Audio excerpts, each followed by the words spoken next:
Welcome to the Let It Shine podcast. This is Donna Tipton Howell, your host, and today I want to talk about singing and the brain. I was looking at some of the Lord's commandments for us in light of the recent brain research. And through new brain imaging and techniques, medical institutes and universities have been able to study what happens in the brain when we engage in various activities. So I wanted to look at singing, what happens in the brain when we sing. We know God commands us to sing in Ephesians 5:19, addressing one another in psalms, hymns, and spiritual songs.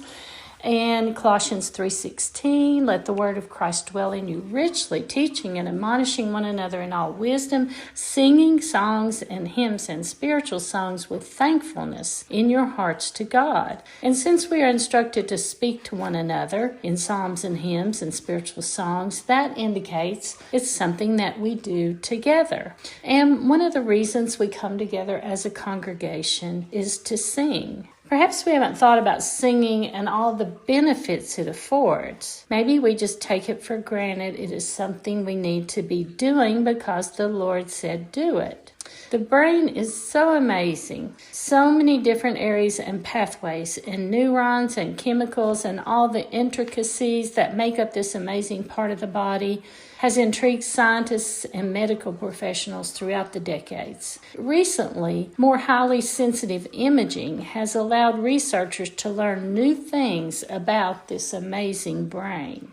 As recently as 2015, researchers were able to identify parts of the brain that engage when singing versus engaging in other kinds of music. They've identified specific neurons that activate in response to singing, distinguishing it from other musical experiences. This suggests a unique process pathway for vocal music in the brain. Singing, in particular, lights up one part of the brain specific to singing, and still it engages many parts of the brain simultaneously. Researchers can now observe chemicals released in the brain during singing.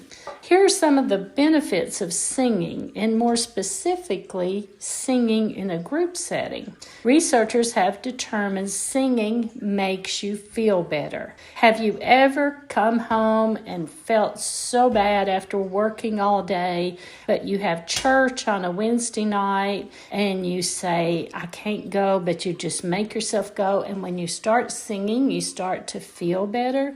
That's happened to me so many times, and others that I know as well. Something makes you go on and go, and then when you get there, you're singing and you're like, oh, I'm starting to feel better. I wondered if this was just psychological, but through studying the brain, I now realize there's an actual chemical reaction that takes place in the brain when we sing. When singing, the brain releases the happy chemicals like endorphins, serotonin, and dopamine. These chemicals boost your mood and make you feel good about yourself. And scientists tell us that people singing in a group often report feeling a certain high while singing, and they continue to feel positive and uplifted and even motivated afterwards. Imagine that. Singing is good for us. Singing in a group setting also improves your immune system by reducing the stress hormone we've talked about before, cortisol. Hormones produced in singing have been proven to help with pain regulation and pain management and offer a boost for chronic conditions. So we get more of the feel-good hormones when we sing and less of the stress-producing hormones. It's definitely a win-win. So just think of all we miss out on if we're not following the Lord's commands to come together and sing together. Maybe you have often thought of the Lord's commandments as cumbersome. We just try and do it because it's our duty and there's really no personal benefit to be had. But Romans 8:28 tells us we know that for those who love God, all things work together for good. And so that's for our good. Hebrews 10:24 and 25. Let us consider how we may spur one another on toward love and good deeds, not giving up meeting together, as the habit of some is, but encouraging one another. So God has every single thing that He asks of us working together for our good. And our coming together is in part to encourage one another. When you are singing, you are benefiting your own self and lifting others up. Another thing singing does is it helps you to beat stress and to relax. The actual breathing required in singing is good for releasing anxiety and helps transition us to a state of rest and relaxation. If you've had a bad day, singing will help you forget your worries and be present in the moment. Singing helps improve memory. It helps with mental alertness and concentration as it involves focusing on multiple things at once, engaging many areas of the brain in the process. Patients who've had brain injury and can't even put a sentence together are often able to sing an old familiar song in its entirety. I used to go to some singings in the nursing home, and I was amazed at how some of the patients who could barely communicate were able to sing every verse of Amazing Grace and How Great Thou Art.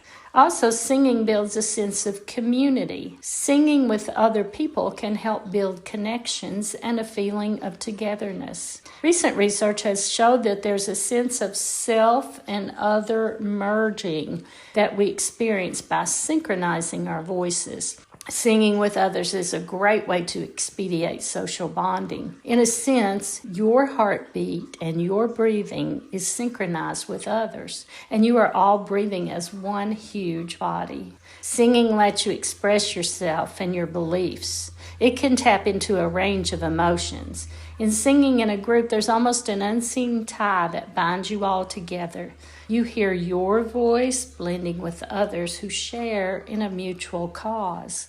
Singing can help when life gets tough. Group singing is beneficial when experiencing personal crisis as we engage with others and share in each other's lives. Singing boosts your confidence. The more you do it, the more confident you feel. And finally, singing is for everyone. It doesn't matter whether you sing in tune or out. The health benefits and emotional benefits will be the same. You could just tune out the rest of the world and enjoy the physical sensation of breathing in and singing out. God didn't just say, let the good singers sing in a choir or one really great singer while we listen. He said we should all sing, and so we all reap the rewards of singing. As noted in the beginning, God made us. He made our bodies, He made our souls, He made our brains, and He gave us voices to sing. And He told us that everything will work out for our good. So if we trust Him and do what He says, eventually it will all begin to make sense, and we'll begin to understand